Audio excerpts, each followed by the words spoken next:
Last night, I went to go watch Marvel Studios' Thunderbolts, with an asterisk. Can't forget the asterisk. I have to say I was pleasantly surprised. I really like the Thunderbolts movie, especially by post-Endgame standards, where we've just been shoveled shit for the last good while. So the way I want to do this review video is I want to split it up into two parts, a spoiler review part and a non-spoiler review part. So we'll start with the non-spoiler review part, where I'll just kind of want to give my general thoughts on the movie. Again, I'm pleasantly surprised by it, but I can't say that my expectations were met, only because of the standard that this movie was being held to. I think this movie was probably the most positively talked about movie. Honestly, the way I understood it was that people were going into this movie with zero expectations. The best thing you want a movie to do is to meet your expectations or to surpass it. So when that stuff happens, I feel like people want to express their excitement online. That's why I don't think this movie was overhyped in that sense, but I do think that this movie isn't up to par of where it's being placed. I think currently right now in Rotten Tomatoes, it's being sat at the third best Marvel movie of all time, which, I'm sorry, I wouldn't put it up there personally. Thunderbolts movie, when I first saw it, my initial thoughts was it was kind of going to be like DC Legend of Tomorrow, which, for those who don't know, it's basically the same idea where you get a bunch of side characters from different series and you put them all together on one super team to deal with one big threat. And that is essentially what was done here with the cast of characters that they've chosen. I definitely have to say, feels pretty refreshing, feels pretty nice, honestly. It also helps that this movie comes after Marvel's like overhaul, where they decided that they don't want to put in as many shitty movies anymore. I don't know if you guys noticed, but last year we only got one Marvel movie, and that was part of Marvel's overhaul plan, where they decided that they need to cut back on movies and focus on quality over quantity. And honestly, you can't. That's exactly what people were asking for. So by focusing on quality, they were able to produce movies like this, which is shot really well. The jokes are lighthearted and fun at the moments when it's necessary. This movie also does tackle a lot of dark themes, but obviously in a superhero movie where you're gonna have a conclusion, a beginning, middle, and end, all which flow really nicely, has a nice theme, and constantly connects to that theme overall inside the movie. Again, if you guys enjoy Marvel movies, I think this is definitely one to watch. And the post-credit scene is pretty important. Very important, actually. Let me not try to undersell it. It's very important. So again, if you enjoy Marvel movies, definitely go see have this one. I now want to start my spoiler review part, which is where I'm going to talk about my problems with the movie and stuff like that. If you don't want spoilers, please click away now. All right, spoiler part of the movie. I think I'm just going to leave this on in the background since I probably run out of trailer footage to talk about. So here I'm just going to have like more of my unfiltered opinion, just how I talk about the movie. First of all, if you're a Taskmaster fan, look away, because I know the joke of the movie was that she was going to be, offed within the first 5 minutes. I think she was off in the first 3 minutes. So I want to start from the beginning of the movie, where I want to talk about. First of all, the team of characters that they've assembled is John Walker's Captain, US Agent, White Widow, Taskmaster. Oh, I'm getting a picture of them right there. Red Guardian and Bob. Sentry in this movie is probably my favorite character. It's Sentry and then John Walker's Captain America. I think those two are probably my highlights of this movie. I know Yelena is also like the main character and the main focal point of this movie, but those two were the ones that kind of stood out to me. I feel like they played really nicely to their characters and helped add it on to what they had beforehand.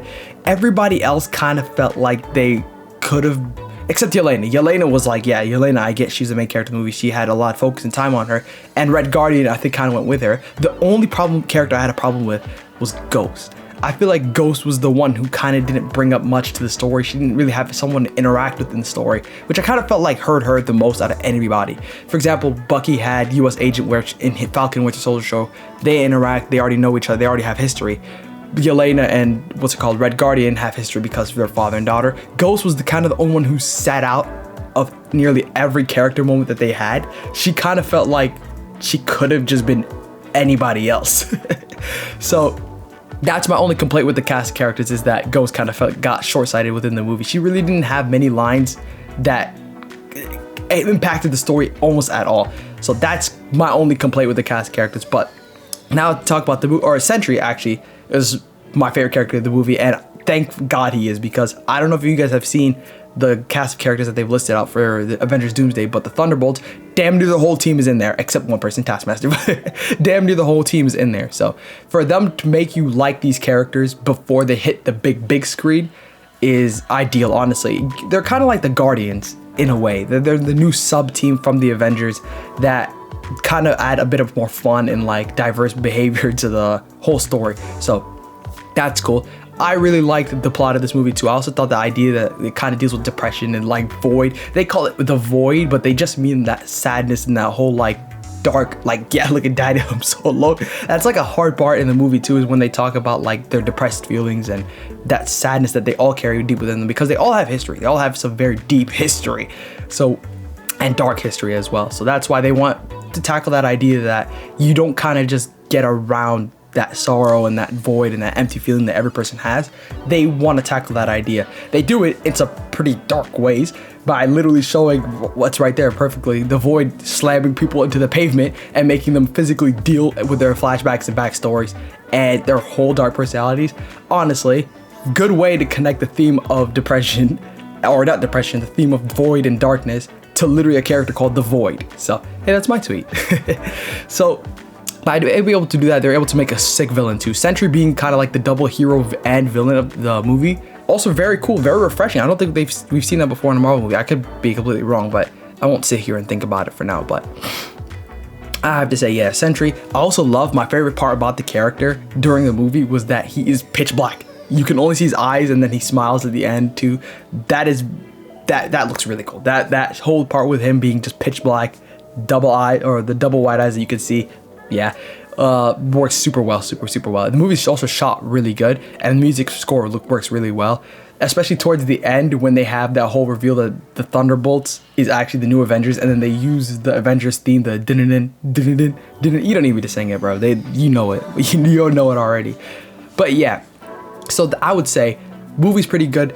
Only thing is, I don't know how good I would rate it personally, because I know a lot of people will put this as probably the best or second best or third best, like within their top 3 movies post Endgame. Me personally, I think my favorite movies post Endgame are Shang-Chi, probably Black Panther, and then probably this movie, honestly. So I would put it in my top 3 as well, but I wouldn't say it's like anything dramatic, like life-changing scenario almost. So I will put respect on it though. Very good movie. I enjoyed it very much. I also thought the comedy was lighthearted and fun. My favorite joke of the entire movie is John Walker going and hitting that light box at the beginning of the movie and saying "on your left."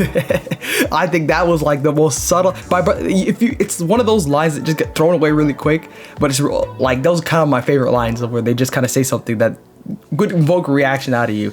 But even my brother didn't hear it. The people that I went with were my brothers, and he didn't even hear it. So I said that's my favorite line of the movie. He's like, "What the fuck did he say that?" And I was like, "Nah, he said it." And I was like, "That's the one that got the biggest laugh out of me." But very good movie, honestly.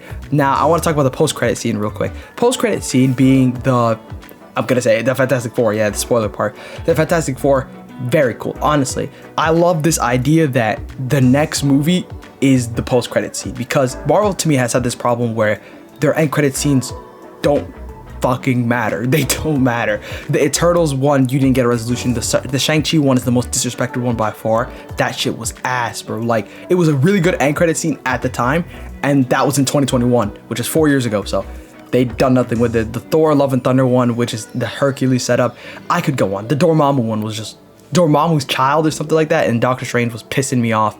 That was a shit one, but I'm gonna say this one felt so refreshing because you know the payoff is gonna happen in July with the Fantastic Four. So that's why I love that, what's called end credit scene that they had. And I think it's very important too, because you know it's gonna go Thunderbolts, Fantastic Four, Avengers. So that's why people were gassing up this end credit scene. They're saying, yes, it's very important. It's this is that. So honestly, good end credit scene, great movie. I'm very excited to see what Marvel has to do in the future, because if this is the start of their like rebooted movie series or rebooted like overhauled, I'm gonna keep using that word, that overhauled movie that they have, honestly, well, I'll take it. This is a great start, honestly, a phenomenal start on their part. So I'm gonna leave it there. If you guys enjoyed, please be sure to let me know what you guys think about the movies down below in the comment section, and give me a follow on Twitter while you're here at Munisar25, and I'll see you guys in the next one. Peace.